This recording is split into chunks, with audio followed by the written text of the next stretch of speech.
Good evening, எல்லாருக்கும் வணக்கம். ஒரே ஒருத்தர் மட்டும் வணக்கம் சொன்னதுக்கு நன்றி.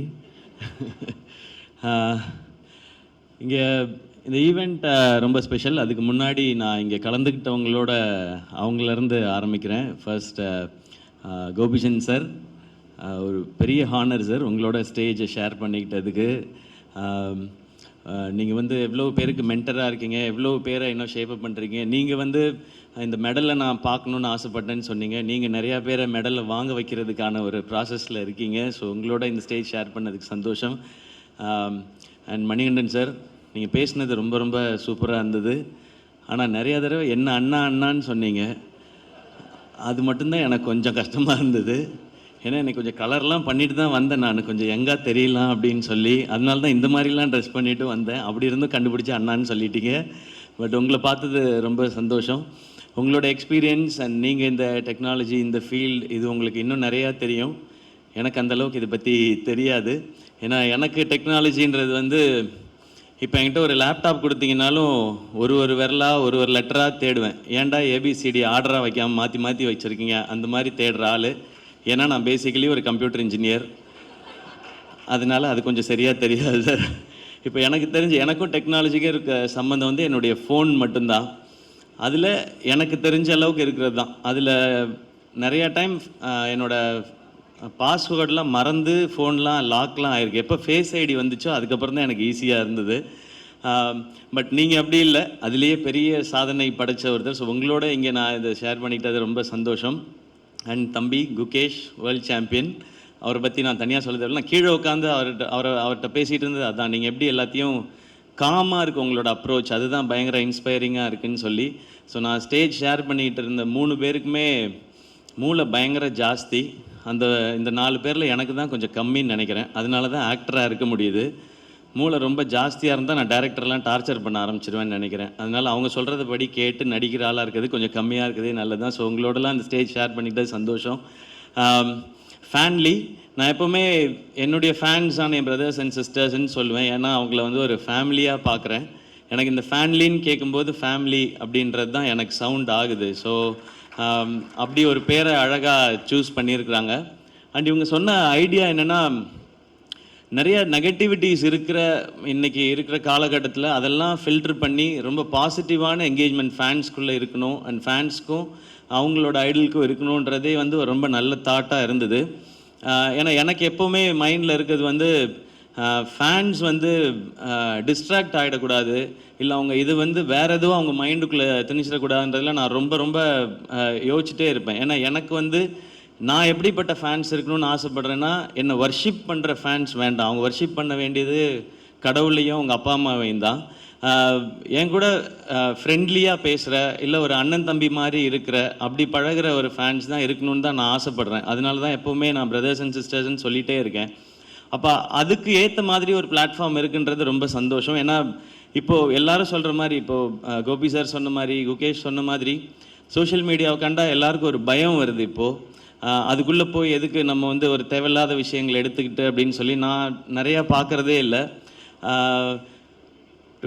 சில அதெல்லாம் பேஜஸ்லாம் பேரெல்லாம் சொல்லலாமான்னு தெரியல. ஸ்டேஜில் என்னெல்லாம் அவைலபிளாக இருக்கோ அது எல்லாத்துலேயும் என்னுடைய அக்கௌண்ட் இருக்குது, ஐடி இருக்குது. ஆனால் வேறு ஒருத்தர் தான் மேனேஜ் பண்ணுறாங்க.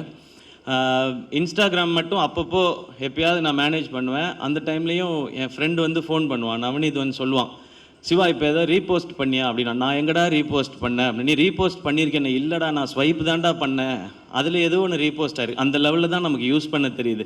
இப்போ அதுக்கும் பயந்துட்டு நான் வந்து அதை யூஸ் பண்ணுறதே இல்லை. அண்ட் அதில் இருக்க இன்ஃபர்மேஷன் எவ்வளோ கரெக்டு தப்பு, இது ரொம்ப முக்கியமானதாக இருக்குது. ஏன்னா தப்பான இன்ஃபர்மேஷனை வச்சுக்கிட்டு நிறையா சண்டை போட்டுட்டு இதெல்லாம் நடந்துகிட்டு இருக்க காலகட்டத்தில் இது எதுவுமே இல்லாமல் ஒரு ஆப் கொண்டு வர முடியும், அதில் வந்து கம்யூனிகேஷன் கொண்டு வர முடியும் அப்படின்றது வந்து இந்த டீமோட ஐடியாவே ரொம்ப புதுசாக இருக்குது, நல்லா இருக்குது, பாசிட்டிவாக கொண்டு வர விஷயம். ஏன்னா இன்றைக்கி வந்து சோஷியல் மீடியாவில் நிறைய ஆப்ஸில் வந்து ட்ராக்ஷனுக்காக நெகட்டிவிட்டிஸை தான் அவங்களே வந்து நிறைய அதை வந்து ப்ரமோட் பண்ணுறாங்க. அப்போ தான் ட்ராக்ஷன் ஜாஸ்தி இருக்குன்னு. ட்ராக்ஷனுக்காகவே தான் இன்றைக்கி நிறையா ட்வீட்ஸ்லாம் வருது. என்னமோ ஒன்று பொய்யாவது ஏதோ ஒன்று சொல்லுவோம், அதுக்கு தான் நிறையா ட்ராக்ஷன் இருக்குதுன்னு சொல்லி. பட் எங்களுக்கு ட்ராக்ஷன் வேண்டாம், எங்களுக்கு இன்ஃபர்மேஷன் ஆத்தென்டிக்காக இருக்கணும், பாசிட்டிவான என்கேஜ்மெண்ட் இருக்கணும்னு நினைக்கிறதே ஒரு சூப்பரான தாட். இது வந்து எல்லாரும் இதை வந்து பயன்படுத்துகிற மாதிரியான ரொம்ப யூசர் ஃப்ரெண்ட்லியாகவும் இருக்குது அப்படின்றது தான் இவங்க சொன்னது. ஸோ நான் லுக்கிங் ஃபார்வர்ட், ஏன்னா இது எப்படி இந்த பாசிட்டிவான என்விரான்மெண்ட்டை கொண்டு வரப்போகுது அப்படின்னு சொல்லி. ஏன்னா அந்த மாதிரி ஒரு பாசிட்டிவான என்விரான்மெண்ட் கொண்டு வந்துச்சுன்னா நான் திரும்ப முன்னாடிலாம் எப்படி ஆரம்ப காலகட்டத்தில் இருந்தனோ அந்த மாதிரி திரும்ப இதுக்குள்ளே வரலாம். ஏன்னா எல்லாரோடையும் நல்லா சகஜமாக பேசிட்டு ஜாலியாக பேசிட்டு அவங்க என்ன தாட் சொல்கிறாங்க, அதுக்கு என்ன மாதிரியான ஃபீட்பேக்ஸ் நம்ம இதுலேருந்து எடுத்துக்கலாம், நம்ம என்ன அவங்களுக்கு சொல்லலாம் அப்படின்றது. அண்ட் ஒரு பர்டிகுலர் குரூப் அதில் இருக்க எல்லாருக்கும் என்ன மைண்டில் அவங்களுக்கு பிடிக்குதோ அதை பற்றி மட்டுமே பேசுகிறதுக்கான ஒரு இடம். இப்போது பேட்மிண்டன் மட்டும்தான் எனக்கு பிடிக்கும், அதை பற்றி எனக்கு எல்லாமே தெரியும்னா, அது இன்ட்ரெஸ்ட் இருக்கவங்க மட்டும் ஒரு இடத்துல இருக்காங்கனாலே அது எனக்கு தெரிஞ்சு ஒரு ஒரு சூப்பரான அட்மாஸ்ஃபியராக இருக்கும்னு நினைக்கிறேன். அது ரொம்ப ஆர்கானிக்காக இருக்கும். அது இன்றைக்கி நம்ம ஜென்ரலாக வாக்கிங் போயிட்டுருக்க காலகட்டத்தில் ஒரு ஈக்கோ பார்க், ஒரு எக்கோ சிஸ்டம் கரெக்டாக இருக்கிற பார்க்னு ஒன்று இன்றைக்கி க்ரியேட் பண்ண வேண்டிய சுச்சுவேஷன் இருக்கும். சாப்பாடு எப்படி இருக்குன்னே தெரியல, அதனால் ஆர்கானிக் ஃபுட்டுன்னு தனியாக இன்றைக்கி வர ஆரம்பிச்சிருச்சு. இப்போ சோஷியல் மீடியாவுக்கும் அந்த தேவை வந்துருச்சுன்னு நினைக்கிறேன். ரொம்ப ஆர்கானிக்காக பாசிட்டிவாக இருக்கிற ஆப்ஸோ இல்லை அது மாதிரியான இடங்களோ தேவைப்படுது. அதில் ஃபேன்லி இந்த இனிஷியேட்டிவை எடுத்திருக்கீங்க. ஸோ உங்கள் எல்லாருக்கும் என்னுடைய அப்ரிசியேஷன்ஸ். இதை சூப்பராக எடுத்துகிட்டு போகணும். அண்ட் எனக்கு ரொம்ப ஆசை இதில் அனிருத் வரணும்னு நினைக்கிறேன். ஏன்னா அவருக்கு இது ரொம்ப பர்ஃபெக்டாக இருக்கும்னு தோணுது. உலகம் ஃபுல்லாக நான் அவர்கிட்ட போய் சொல்லணுன்ட்டு இருக்கேன். நான் நீங்கள் பாருங்கள், இப்படி ஒரு ஆப் வந்திருக்கு, உங்களுக்கு உங்கள் ஃபேன்ஸுக்கு வந்து இது சூப்பராக இருக்குன்னு சொல்லி எப்படியும் இந்த வீடியோ பார்த்துட்டு அவர் ஃப்ரீ டைம்லலாம் யூடியூப்பில் ஏதாவது வீடியோ பார்த்து அவர் சொல்லுவார். அவர் இதை கண்டிப்பாக பார்த்துருவார்.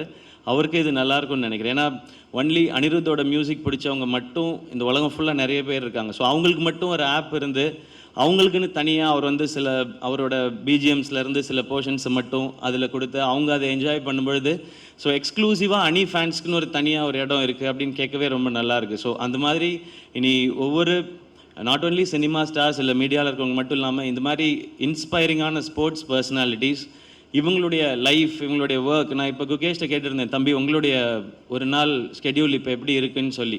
ஸோ இது நிறையா பேருக்கு யூஸ்ஃபுல்லாக இருக்கலாம், அவர் எப்படி டைம் மேனேஜ் பண்ணுறாரு அப்படின்றது. ஸோ இன்னும் இது பர்சனலாக இருக்க போது ஹோப் இது ரொம்ப ரொம்ப பாசிட்டிவான ஒரு என்விரான்மெண்ட்டை க்ரியேட் பண்ணட்டும். எங்களை மாதிரி ஆட்களுக்கு இல்லை இதை யூஸ் பண்ணுற ஆட்களுக்கு பயம்லாம் எதுவும் வராமல் தைரியமாக போய் ரொம்ப பாசிட்டிவாக யூஸ் பண்ணலான்ற சிச்சுவேஷன் வரப்போகுதுன்றது எனக்கு ரொம்ப சந்தோஷமாக இருக்குது. அண்ட் என்டையர் டீமுக்கும் என்னோடய விஷஸ். அண்ட் இது இன்னும் பெருசாக ரொம்ப சக்ஸஸ்ஃபுல்லாக இருக்கட்டும். அண்ட் தேங்க்யூ என்னை இன்வைட் பண்ணதுக்கு. அண்ட் இவங்களோடலாம் சேர்த்து என்னை ஸ்டேஜில் உட்கார வச்சதுக்கு ரொம்ப ரொம்ப நன்றி. Thank you and love you all.